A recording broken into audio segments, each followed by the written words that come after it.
Thank you for tuning in to another edition of the Business of Fun podcast. I'm your host, Dave Wakeman. Today's episode is brought to you by my friends at Booking Protect, the global leaders in refund protection.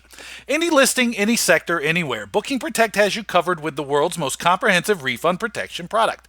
To find out how you and your organization can partner with Booking Protect to deliver a better buying experience for your customers, more personalization in their buying path, give your customers peace of mind, and potentially create a substantial new stream of revenue for you and your organization, visit them at www.bookingprotect.com. Once again, that's www.bookingprotect.com. And while you're there, make sure you check out the blog. Currently, we are in the middle of putting out a 10-part series about trends that are impacting and will continue to impact the live entertainment industry. Again, it's 10 parts. It's talking about all these trends that maybe you are aware of, maybe some you aren't. We put them in a context of why they're important to you, how you should look at them, and actions you can take to insulate yourself to protect your business from them. So all of that is available at bookingprotect.com. I also want to encourage you to come see me. That's me, Dave Wakeman, and my buddy, Simon Mabb, CEO of Booking Protect, at the Ticketing Professionals Conference in Australia, Sydney, on the 14th and 15th of November of this year, 2019. I'm going to be giving the opening keynote on change. Simon's going to be talking about customer service, and we're going to be hanging out in the trade show, doing all kinds of fun and entertaining things to help Angela and Joe have a successful first-year conference, and so that you get a chance to hang out and meet me and Simon in person. You can get your tickets today by visiting www.ticketingprofessionals.com.au. That website again where you get your tickets for the Ticketing Professionals Conference is www.ticketingprofessionals.com.au. As a special favor and inducement, if you buy your tickets today, I'm posting the podcast on August 27th, 2019. Send me an email with your receipt to my email address, which is dave@davewakeman.com, and I'll do something special for you and your team. It could be a webinar, it could be a coaching call, it could be a critique of your content or your copy or your advertising, or it could be some idea, a brainstorming session. I don't know. It could be anything. It's bound to be great, though. And it's my gift to you for buying your tickets to the Ticketing Professionals Conference in Sydney on the 14th and 15th of November at www.ticketingprofessionals.com.au. By the way, I always fail to mention this, but I do this. Every Sunday, I send out an email. It is called The Business of Value, and it talks about marketing and strategy and ways that you can rethink value in your business. As a Business of Fun listener, I think you might like it. You can get that for free by sending me an email, dave@davewakeman.com. There's value there, too. Not just because I call it the Business of Value either, but because I often will promote special things or add special things into the newsletter that will make you the first person to know about them, or give you access or an opportunity to engage with me and do something that other people might not get the opportunity to do. So send me an email, put the subject line newsletter to dave@davewakeman.com, and I'll get you signed up immediately. My guest today is Rob Mills. He is the director and CEO of the Gemba Group. They are a consultancy that has offices around the world. And the reason that I reached out to Rob to have him on is because they have this really cool strategy they call the Gemba Way. And it translates to something around in relation to going to the real place, which I thought was pretty awesome because that's usually where I try to get to. We talked about a lot. We talked about all kinds of stuff. We talked about what the Gemba Way means and how those guys and their team apply it to their customers and their clients. We talked about empathy. We went through a lot about empathy and what it means as part of a sport organization, but also to have empathy be a core value of your business. We talked a lot about how you can bring the customer into the conversations and the conversations you're having internally in your organization. We talked about decision making. We talked about change, the challenges to creating change, why you need to do it and how to make it happen. We talked about innovation. We talked about people. We talked about sponsorship. We talked about sponsorship opportunities. We talked about China. We talked about possibility, vision, teams, stealing ideas, as I say lovingly, from other industries. We talked about a whole lot of stuff. It was really great to have Rob on, and I was totally jealous because he said he was sitting in London, and it was a beautiful London summer day. And all of y'all know how much I love London. So without any further ado, here's my conversation with Rob Mills on the Business of Fun podcast. I want to welcome Rob Mills to the Business of Fun podcast. Rob, what's up, man? I'm sitting here in London. It's a beautiful London summer day, so far the week's been good. So nice to be talking to you today. Yeah, I'm jealous because I told you when we were chatting before we started recording how much I love London. So I'm always jealous of somebody sitting in London. So this should be fun. Thanks for doing this because I love the philosophy of your business. Tell me if I'm saying it wrong. The Gemba Group, right? And so, that's right. Yep. You've nailed it. See, now I'm good. And you have a philosophy called the Gemba Way, right? Which is talks about going to the real place. And when we started talking about doing a podcast, I was like, I want to explore this because this is sort of the heart of what I do in business, which is like you got to get to the real problem. You have to dig deep, right? You have to challenge yourself to be honest and truthful. Can you give my audience a little bit of an overview of your philosophy and how the Gemba Way guides you?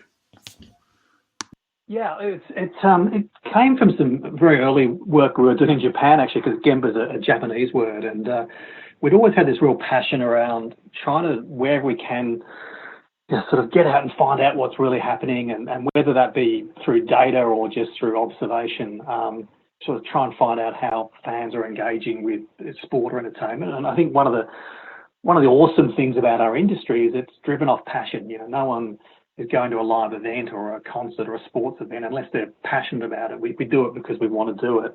I think the issue with that sometimes in the industry is that passion can cloud sort of good judgment, and we sometimes fall into the risk of personal paradigms and assumptions. So we've always sort of had this sort of conviction about trying to find out what's really happening and then building strategies and executions off that insight. And when we're spending time in Japan, the word Gemba came across our radar, which sort of means getting out to the real place. And in a Japanese context, if you're a rider, that's about getting onto the factory floor or getting onto the shop floor and finding out what's happening. And we really like that essence of the word Gemba, and hence named the company Gemba, but also sort of embedded that process and that philosophy throughout our business.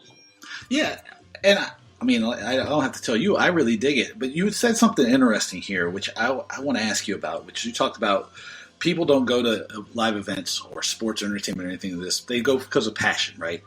And that's typically true. And then you say also that passion can tend to cloud our judgment.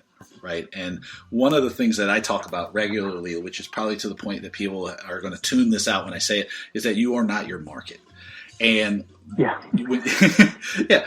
And so that seems like your idea of passion clouding your judgment and my idea of you not being your market are intersecting. How would you explain to your clients and to people you're talking to how to be able to disconnect their passion from the decision they have to make so that they can make a better decision?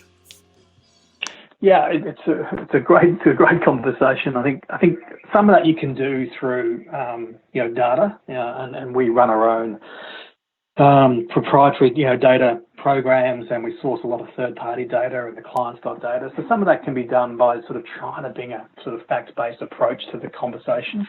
And we talk about sort of trying to narrow the guessing parameters. The data in itself won't solve anything, but it might get us to a space where we can be creative and take a little bit of a risk. And I think it's also about sort of trying to bring the consumer into strategy of the organisation and encouraging, first of all, our team, make sure that we are actually at the coalface and we are going to those live events and those sporting events and seeing things and challenging our own paradigms, but also trying to take our clients with us as well on that. I think, to your point, it's so easy to get wrapped up in the existing core product of whether it be a sport, music or movie event, but to bring new audiences in quite often does take innovation and does take change. And that's about sort of, as you said very well there, realising that you aren't your own market and there's new segments and new audiences out there if you're prepared to, throw your mind open and look outside your office and find out what's going on. Yeah, and I like the way that you talked about you try to use data to help kind of take the heat out of some of these conversations, right? Make them more fact-based. And one of the challenges that a lot of us deal with, and I'm sure you can tell me, maybe this is something that you deal with regularly as well, is that a lot of times when I'm making having a business-to-business conversation, which is similar to probably what you're doing, is you also have to convince people, or you have to recognize the fact that even though you're trying to take the emotion out of a decision and help people get to a logical decision, you're also managing an emotional decision because all decisions are based on emotions no matter what. How do you walk that line? Because, there's like people who say, I'm completely rational, I'm completely data-driven, I'm completely focused on logic. And I know for a fact, because I've done the studies, I've seen the studies, I know everything. That's not true. Everybody's driven by emotion. How do you balance that? And I'm asking, I'm selfish because I want to be better at this. Yeah, it's a great question, and I think one of our values that we talk about as an organisation is empathy, and it's a really core value in our business. And the reason why I like the word empathy is it's about sort of trying to understand the issues from the other person's perspective, and sometimes, we can put data in front of the clients and be really rational about it and very pragmatic about it, and quite often that's our role. But there's also, we need to have an empathy that there's quite often a passion issue on the other side of the table that we can't just dismiss through logic. So it's about recognising that, and we've done some really, emotional pieces of work looking at the futures of leagues and teams and whether these entities can survive. And we're dealing with people that this is their life, and we can be as rational as we want, but in the end, these people want this club to survive no matter what. So you need to have an empathy for that, because I think if you show an empathy for that and you show a legitimate understanding of that, you may not necessarily agree with their point of view, but by showing that understanding and empathy, you're more likely to get them to at least consider where you're coming from. So I think that that value of empathy and the behaviour that falls out of it is a really critical component to our business. And I like the word empathy. I don't know that it gets used enough in business, especially not in the States, because I think we have allowed our business community to kind of lose touch with empathy, I think is the way to put it. At the same time, when you talk about having empathy for the people you're talking to, it also needs to translate over to the people that they're trying to reach and serve. Do you have a lot of challenge of helping people understand that sort of empathy needs to be the core of their business as well as it is yours? Or is that even conversation you have with people? No, it does. I mean, in our own business, we sort of talk about three-way empathy, which is sort of having an empathy for our clients, an empathy for each other as teammates, and an empathy for the business. You need to balance those things. And similarly, I think our clients need to as well, because they're needing to have an empathy for their fan, as well as having an empathy for their organisation, or whether it be a league or a team, etc. So, look, it is, and I think you see the CEOs and the CMOs and the CFOs in organisations that we work with, and I'd say that one common trait that the really successful ones have, and the sustainably successful ones, is they're empathetic. Whether they use that word or it's a value in the organisation, you can sort of see that in their behaviour. So, yeah, look, it's sometimes there is a coaching element to what we do.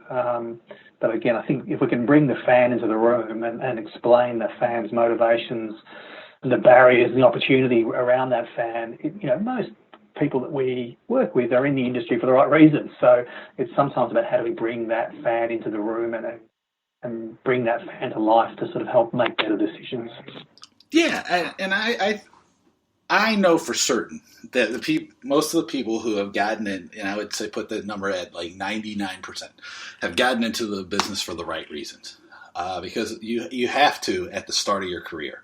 You may make some money later on, but like when you start out, you're not making anything. It's a passion play for most people.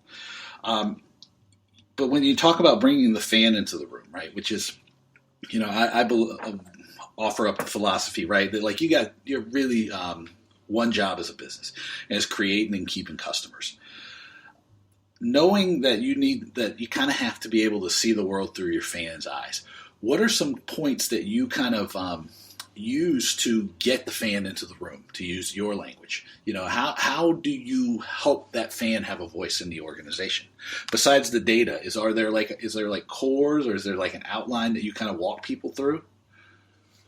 Yeah, I think it's a good question, and it varies a lot by client and by project. I think sometimes the data will help us identify a unique segment and size a segment, and that's really great, powerful stuff. But it doesn't necessarily bring that fan to life. So, we recently did a really interesting segmentation work for a major sport, and using data, we identified some, statistically robust segments.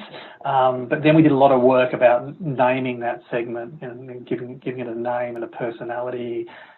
Finding a picture that we thought was representative of the segment, and building sort of a little mini book, if you like, and some mood boards around it that could be put into the office. So there was almost sort of touchstones almost. I always like that Indian sort of reference of a touchstone. You can go and look at it and it will touch and go and remember something. And I think they become interesting organisational touchstones where as they're thinking through a issue, whether it be a strategy or a fan implementation or fan engagement piece, that they can almost reference and talk about Fred or Mary, whoever, and actually bring that consumer to life. Because I think if we just leave it in a PowerPoint document or an Excel document, it's not going to really engage that group and embed it in their thinking.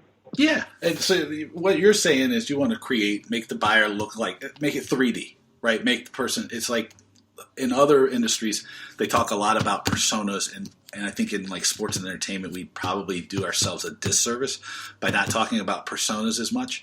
But it's, it's like, and you tell me if I'm wrong here, it's really just, like you said, being able to say, oh, Fred or Mary or Joey, this is what they look like, this is what they do, this is what their life looks like. And you can then, at least from my point of view, it helps add to that empathy. It helps encourage that empathy. Yeah, and I think so. I think one of the things that a lot of businesses, but particularly sport and entertainment, is not always great at too, is understanding attitudinally how consumers or fans engage. Because I think we're at an interesting point. I think that marketing generally is, I call it generalising generations. We like to put people in buckets of millennials and X's and Y's and Z's and whatever. And there's some merit to some of that, but I think also that if you look attitudinally, you can find a 17-year-old female who might have attitudinally the same attitude and same perspective of a sport or entertainment event as a 45-year-old. And I think it's sometimes really just going past the obvious and going past the generalisations and actually delving into some of those attitudinal pieces where I think quite often there's some really interesting opportunities to grow and find the audiences. Yeah, I tend to agree. I will spend a little bit of time each day looking at marketing Twitter, and the fact that like we tend to think that we can lump people together into huge demographic buckets that maybe encompass a billion people at a time, and that it'll be relevant, right? It's absurd when you put it like that. Yeah, it's something that all too often becomes a default setting for people, I think. And I know that you create these models and you make people look 3D. It's but it's still a challenge to create change around that. So how do you help people understand that, like, hey, look, we have to change the way that we're looking at people, thinking about people, and talking to people to be successful. Because really what both of us are doing, we're talking about change. Absolutely. A massive part of our work is change management. I think, and there's some very classic but still very effective frameworks that talk about change management. And I think the first step, which is quite often the step that gets perhaps skipped over quickly, is you need to build a compelling reason for change. It needs to be really clear with the group that you're working with that there's a need for change. And typically when we're starting some projects, there may be some people in the organisation who see that need for change, but key part of our role is to build that stakeholder alignment and get everyone on the same page that there is a need for change and this is why. I think once you get that right, that's a really solid foundation. I think the projects where we've struggled, when we go back and look in hindsight, is that we never perhaps really got alignment on that compelling reason for change. I think once you've got that foundation, it's easier then to start saying, okay, well, what does success look like then? Given that situation, what is the vision? What does success look like in the future? And then start building the strategies. The risk sometimes, if you jump straight to the strategies without getting that compelling reason for change and that vision right, is that you never really get alignment. And if you don't get alignment, you don't get good execution. And I think we started this podcast talking about sort of Japanese concepts, and in Japan there's a concept called namawashi, which a lot of the big organisations, and Toyota, one of our clients, uses it. And namawashi is all about alignment, about communicating up and down the organisation and make sure everyone's on the same page. And that's a really interesting reference, because while it feels laborious, is if you're not aligned, you don't execute well. I think that's a really big part of our role, is to find that compelling reason for change, get clear vision, and then make sure that we're aligned and progressing forward. Yeah, the what does success look like question is one that's fantastic. That's one that I drop it in the middle of a conversation with a client or with a prospect like a bomb. Because most of the time I find that no one really asks that question in a way that makes it clear to people. Because I think everybody can go, oh, we just want to get more people in. Right? Oh, or we want to make more money, or we want to make our business sustainable. And I think it goes back to the marketing generalization thing that we talked about earlier, but really putting specific measurements and having a specific idea about what success looks like usually is beneficial to driving that change that we are striving to achieve as well. So when you talk about asking people what success looks like in their business, how much of it, how often are you using it as a tool to get people to think about the business in a way that they never have before? Yeah, I think it's very much about that, of talking about the possibility of what it could look like, I think is a really important part of it. And hopefully it's also too the exciting bit too of, getting away from the day-to-day and the laptop and thinking about what would an envisaged better future look like. So, we find that in a workshop environment particularly, that really energizes the room, because, the compelling reason for change might be that there's problems and things aren't as good as what you want. And it's things that we need to be grounded in the reality of. But the flip side of that is that what does success look like, and the future is something hopefully that is motivating and galvanising to the organisation as well. So it's a really, really important part of sort of, having that North Star that everyone's going for is a really important part of driving change. Otherwise, it's to get the energy and the motivation required to change is really difficult. Yeah, and I think the important thing here, because this is sometimes a big challenge, right? And it goes back to a lot of the things we've talked about, which is like you're not your market, everybody being passionate in the industry, trying to create some logic and some ways to think about things, using data or being a little bit more logical in the thought process, but it being grounded in reality, right? And I sometimes struggle, and this is me as somebody who's trying to help people create change or helping people maximize their revenues, of helping people see that they aren't painting a realistic picture of what they're dealing with. Do you have some some steps or some suggestions to help people, really to take a fresh look at their business or to move past those kind of preconceived notions or the assumptions that they're making? Yeah, it's a really good challenge, and we definitely don't always get that right. But I think sometimes it's about it's sometimes about reframing the competitive environment as well. It's interesting when we talk to some sports and organisations in the industry, their vision about what could be is sometimes limited by their definition of competitors. And we have the benefit and the luxury of working across sport and entertainment, and it's really interesting learnings that sport can learn from entertainment and vice versa. So we might be faced with someone who thinks they're doing a really good job around customer service and customer engagement or fan engagement, and we might challenge them by saying, okay, well, if you were Disney, how would you be thinking around how you deal with people queuing into a stadium? What would your expectations be of going into a theme park? Because I think part of the challenge is we go, well, that's the way sport's always done it, and I'm expected to queue and wait long times and perhaps not get great service. But if you sort of frame it and go, well, that same consumer who's got a limited amount of dollars in their pocket could either go to a Disney theme park or go to your event, how do you stack up? It does help sometimes with that sort of realising that perhaps they're not as progressive as they thought they are.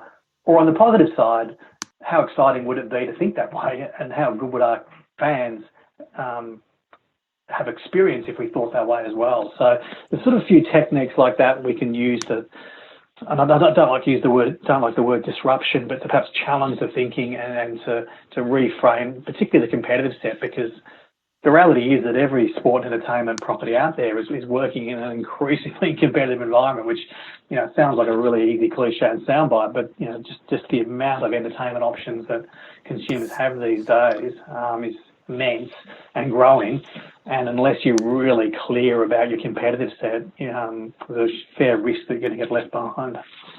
Yeah, the question of how would you think if you were blank, right? I use that all the time, especially when it comes to premium, spaces and buildings, because everything can feel commoditized in a lot of cases. And I go, the way I frame it is, I go, hey, look, you can say you're premium, but how do you stack up to the Four Seasons, right? Or how do you stack up to Mercedes-Benz, right?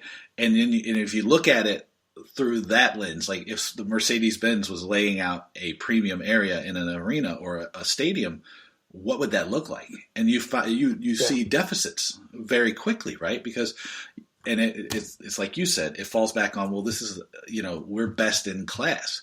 I go, but the thing is like your customers, the people you're trying to reach aren't necessarily like comparing you to a baseball game to a basketball game. They're comparing the basketball game that you're providing with a whole world of other opportunities and other ways that they can spend their money. And if you don't recognize that, you limit your ability to generate revenue, to get people to buy into what you're selling them or trying to create for them. Yeah, I think, and one that's close to my hometown in Melbourne, the Australian Open tennis is a fantastic example. And under Craig Tiley's leadership there, he's reimagined what good customer service at a sporting event looks like, and particularly for the hospitality and the corporate side of it. When he thought about best practice there, he went and hired people who were working in the front desk of hotels or working in Qantas lounges, because they're used to engaging with people and providing great customer service. So when you walk into a corporate hospitality environment at the Australian Open, it really is best practice. The way that you are engaged and taken through that experience is fantastic. But that took someone to think about the way the competitive set is and look outside our industry. I think sometimes there's an industry in sport and entertainment, we're not great at looking outside our industry for insights and bringing it back. And we're not actually great necessarily of hiring people outside industry and bringing it in so we can bring those transferable skills in. And I think where you see people that have done that, you see a sort of step change in innovation quite often. Yeah. I think that hiring people for transferable skills or and I call it lovingly stealing ideas from other places that are doing things that are awesome. I think it provides a tremendous opportunity, and it's also a missed opportunity because people don't always make the connection. And I try to encourage people to do it all the time. So to hear you say that as well is hopefully people will take notice of that because I think it is super, super important. Now, I want to also ask you about something that I know that you guys spend a lot of time focusing on, which is sponsorships. Sponsorship dollars have been getting a lot of notice lately in the news. People are talking about the big money going into sponsorships all over the world. I want to know, give me like your 3 big headlines in sponsorship right now. Kind of distill this for me from your point of view, touching people all over the world, so that like my people can know exactly what we should be paying attention to. Yeah, I think it's a really interesting time for sponsorship, and one of the reasons why we're spending a lot of our own internal product innovation time and challenging some of our own paradigms. We've been talking about change management for clients, but we've also got to make sure that we're doing that ourselves as well. I think we see that while there is some tremendous opportunities in sponsorship, in a media environment that's increasingly fragmented and maybe a little bit disconnected from consumers, sport and entertainment provides not only large platforms that reach a lot of people, but also the opportunity to have quite deep and meaningful relationships just because of the passion they solicit. I think on the flip side of that, it's an industry which hasn't been good at measuring itself, and when the expectation around measurement goes up with digital, sponsorship increasingly can be falling behind there. So we've had a large focus on thinking about sort of price benchmarking tools that help brands identify optimal sponsorships. So things that are pretty common in the media industry in the traditional sense is trying to again take those transferable learnings from how media is planned and bought and priced, and bringing that back in and making it relevant to the sponsorship industry. Because if the industry doesn't embrace that, it's going to be increasingly hard. These are big, as you said, big deals, 3 to 5 year deals that take a lot more commitment than a 2 or 3 week media buy with Google or Facebook. So as an industry, we've got to recognise that and celebrate our strengths, but at the same time also make sure we're providing metrics to both buyers and sellers that helps make those transactions better and easier to get through the organisation. Yeah, it's interesting to think about it because I think that, and this is kind of, I want to hear your take on this, is that people sometimes don't think through sponsorships. I guess they limit themselves in the way they think about sponsorships, right? You talked about a lot of times maybe the sponsorship opportunity is disconnected from the consumer, and it gives you an opportunity to build a relationship. At the same time, you're expecting to be able to measure it. But how can you go beyond that, right? Like how can you kind of, I guess for lack of a better term, explode the way you think about sponsorships? Because one of my formative experiences was working on the experiential marketing campaign that helped really explode Yellowtail in the U.S., right? It helped get Yellowtail in front of millions of football tailgaters, an entirely new audience, and help get Yellowtail into Costco, which made it the huge brand that you now know in America. That was unique at the time. But that was a sponsorship. How do you help people understand that like the world of sponsorship is only limited by their creativity? Yeah, I think it's about having a really clear sense of purpose about why you're doing it and the organisational requirements. So, yes, it can be a B2C piece, and obviously it's a great consumer marketing platform used well, but it's also can be a fantastic HR platform. If you're looking to engage with staff, it can be a great trade platform in terms of entertaining and engaging trade. And we see clients using it for very different reasons. So what Coca-Cola's looking for from a sponsorship investment is very different to Toyota or the Adidas guys. But all three of those organisations have a clear sense about why they're doing it. So part of our sort of process that we take clients through is really spending sort of a lot of time talking, and not just talking to the sponsorship team, but trying to encourage the sponsorship team to also reach out other parts of the organisation and say, okay, well, what problems are we looking to solve? And is sponsorship a potential option to solve those? And sometimes it won't be, and that's okay. And being really clear up front on that is critical. But there's a lot of leverage that can be unlocked, across different parts of the business by having those conversations. And I think then once you're really clear on that, that helps you decide what you should buy in terms of sport and entertainment asset, but also importantly, what types of contractual rights you should acquire as well, because, and I'm sure you've seen this with your experiences, you see someone who's got a really good sponsorship, but they actually don't have the contractual rights to deliver the thing that the business needs. So all that takes a lot of planning and thought to make sure that you're buying the right asset, but also have the right contractual rights. Yeah, for me, it kind of sort of ends up manifesting itself in you can sell the sponsorship, but then you forget to figure out why you needed it and what you want to do with it at the start. You're like, I got to have this asset or I have to make the sale, and then you forget exactly what it's there for. And then all of a sudden you're going, well, I don't know exactly how or why or what to do with this. And it becomes ineffective for people. And which kind of leads back to what you were talking about, which is like you got to understand what successes look like and why it matters to you at the very start. Yeah, and I think one of the things that's a challenge for the industry that I think we're all trying to work out what it looks like in a practical sense is how do you get some flexibility in these contracts too? Because the marketing world's moving so quickly that to lock into a 3 to 5 year deal with no flexibility on contractual rights just doesn't feel like it makes sense. So, the seller and the rights holder need some degree of commitment and comfort around a financial commitment from a brand. But at the same time, the brand's sort of saying, well, yeah, we're perhaps happy to do that, but how do we make sure we get some flexibility as our business needs to move as well? I think that's a really fundamental question that the industry's got to address in the next few years. Yeah, no, it's I think it's interesting, and I think there's a lot of opportunity there, and I think there's a lot of room for people to grow, and I think it's exciting because there's also room for a lot of creativity. And that I've probably been saying that for now 15 years.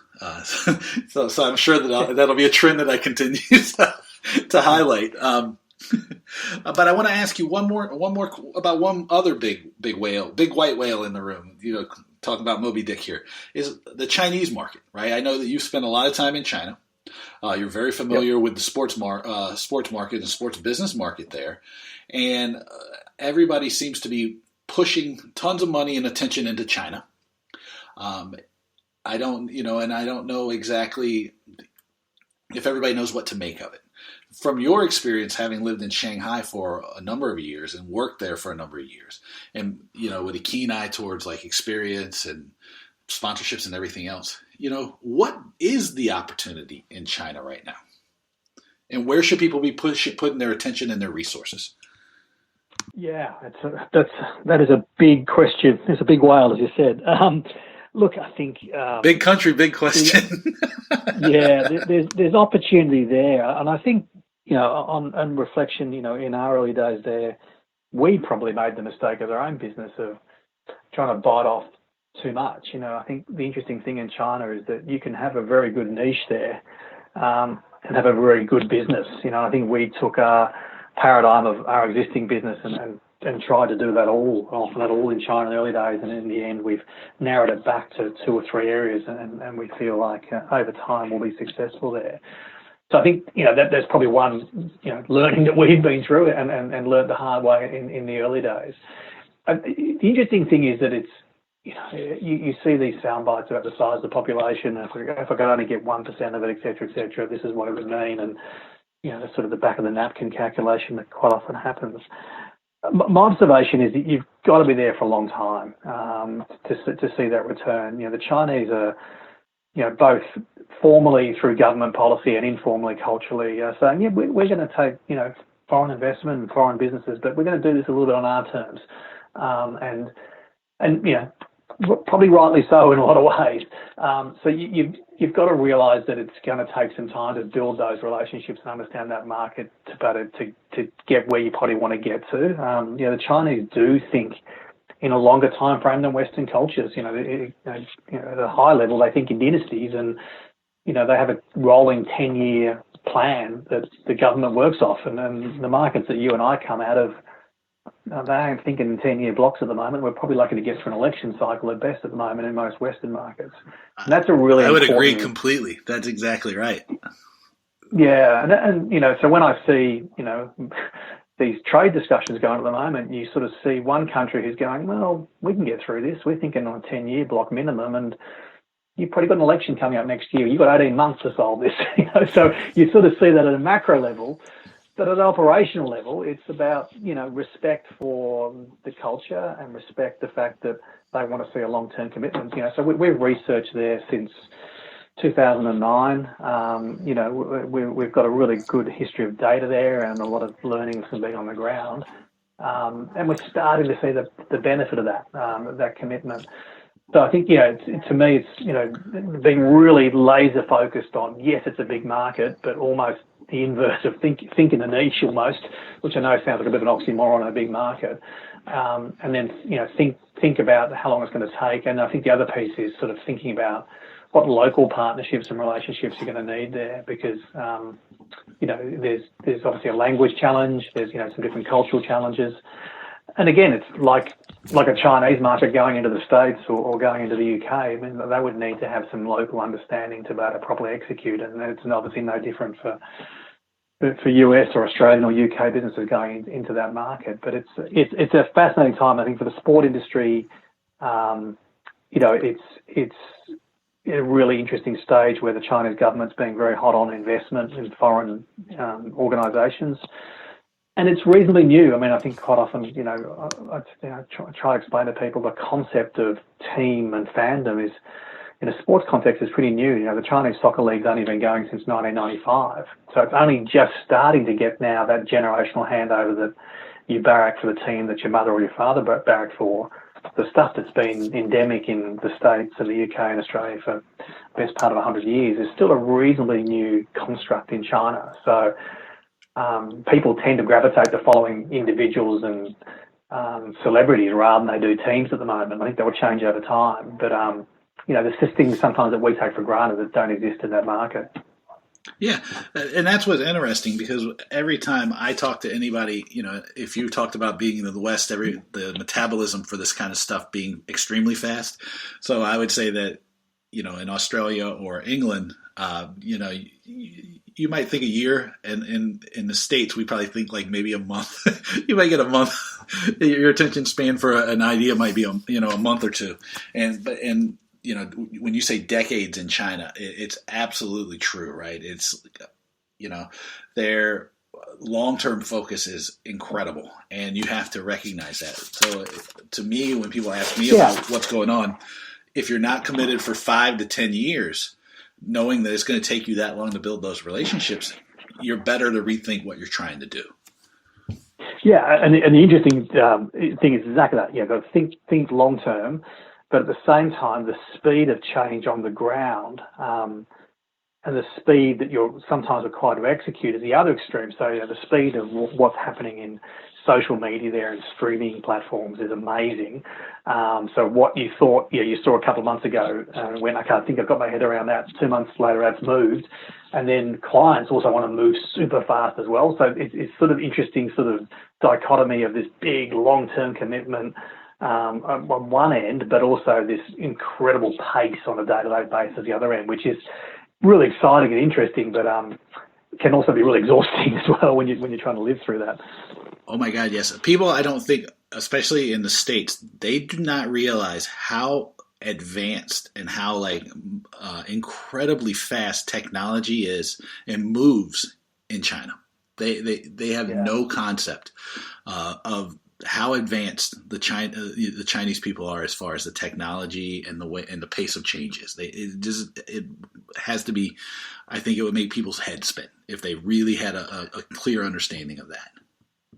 Yeah, we took some clients to the esports League of Legends finals, and in the lead up to that, we got some people to come and talk about streaming services to some Western broadcasters, and these guys just sort of fell off the chair. They just didn't have any understanding of what was going on, and felt quite naive. They didn't know, the sophistication that's going with streaming and things like that. So, and it's probably a challenge for all of us to make sure that we're going to that market and spending some time there, because there is a lot to be learned in a technology perspective, and even though it's got its own ecosystem from a social media perspective, because of the government controls, there's still, WeChat is just an amazing platform.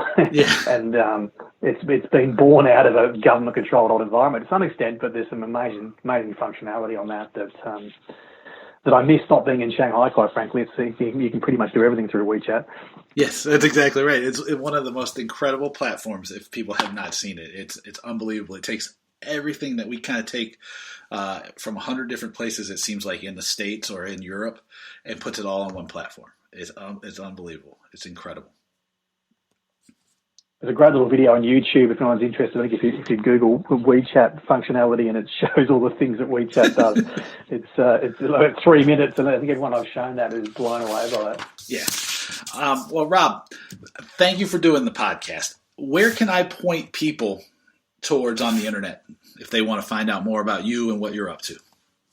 Yeah. So from a Twitter perspective, pretty active on Twitter. So at MillsyRob, MILLSYROB. Again, on LinkedIn, pretty active on posting stuff on LinkedIn. And then the Gemba Group website is www.thegembagroup.com. So between those three platforms, you'll see a bit about the business and see some of the things that we're up to. Yeah, no, I would encourage everybody to check you out. I want to thank my guest, Rob Mills, for taking the time to be on the Business of Fun podcast. As always, I'd love it if you'd keep an eye on what I'm up to. You can find me on my website. It's www.davewakeman.com. You can find my blog that gets updated every day. It's incredible, right? You can also connect with me on the social medias. You can find me on LinkedIn. Just search for me, Dave Wakeman. You can follow me on Twitter. It's at David Wakeman. And as I've said now for however many episodes I've been doing this, if you know the person who has the at Dave Wakeman Twitter handle, get it for me. I'd really love to have it. If you like this podcast, if you found something valuable, I would love it if you would share the podcast with a colleague, a friend, someone who would gain value from it.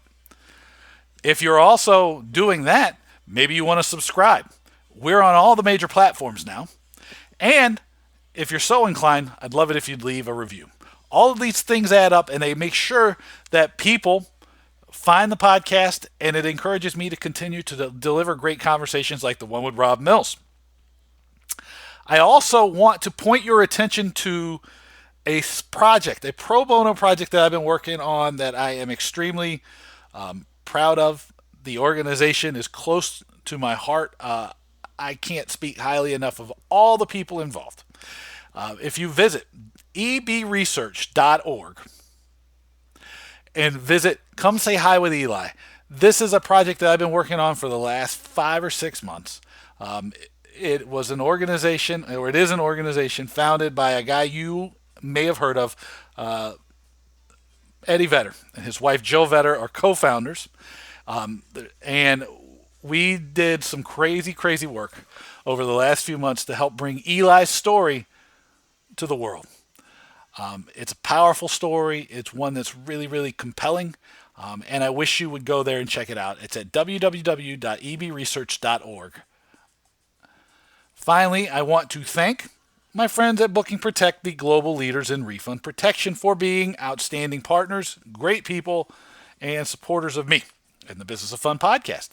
You can find out how you can partner with them by visiting them at www.bookingprotect.com.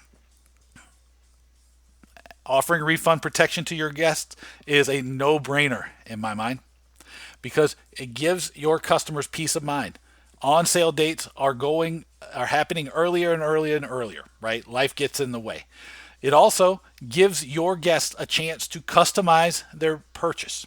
And for you and your organization, it can create a brand new revenue stream that is substantial. So visit them at www.bookingprotect.com. Like I mentioned at the start, while you're there, make sure you check out the blog. Right now, we are in the middle of releasing a 10-part series on trends that are impacting the live entertainment industry. Each piece offers you up an analysis of the trend, how to think about it, how to think through it, and some actions you can take to make sure that you kind of mitigate the impact or take advantage of the trend to have a positive impact on your business. It's been a really great series. The feedback we're getting has been great. And that's at www.bookingprotect.com. You can also meet me and Simon in person at the Ticketing Professionals Conference of Australia on November 14th and 15th in Sydney. Get your tickets today at www.ticketingprofessionals.com.au. Again, I'm going to give you that email address because I talk fast and maybe a little mushmouth sometimes. That's www.ticketingprofessionals.com.au. You get your tickets. Come see me. I'm going to be giving the opening keynote address on change. Come see Simon talk about customer service. Simon has built a world-class customer service platform in InsurTech, which is unique, right? He has taken some of the best practices from all over the world and incorporated them into the Booking Protect platform.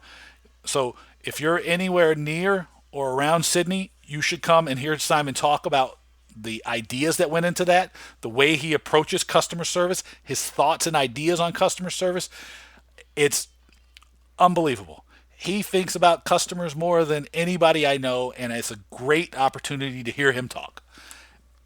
You'll also be able to hook up with us on the trade floor or just all around. So get your tickets at www.ticketingprofessionals.com.au.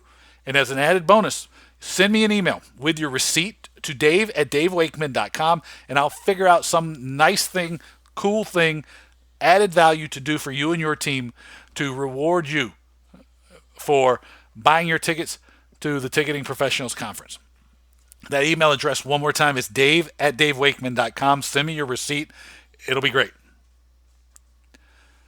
Finally, I want to remind you that I do my newsletter. It's the Business of Value. You can find out or get the newsletter by sending me an email at that same email address, dave@davewakeman.com. Put it in the subject line newsletter.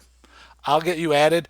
I do all kinds of crazy things in there, give away stuff from time to time, offer up value, let people know the first time about special events or special opportunities to connect with me or work with me or see me speak or do something.